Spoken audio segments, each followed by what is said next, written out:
The project name is Mini Cardboard Do-It-Yourself Car. In this, we have used all locally available components to control it and to move it. This is made with a cardboard. Now this is the hood part of it. You can remove the hood to see inside.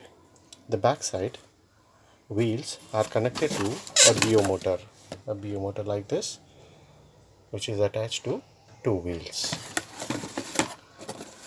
And the front steering is done using another BO motor. This BO motor will move the steering left and right, because of which the car will take a turn. When it is straight, it will move forward. Now close the lid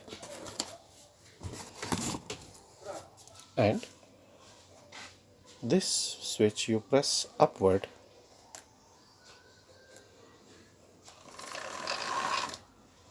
The car will move forward.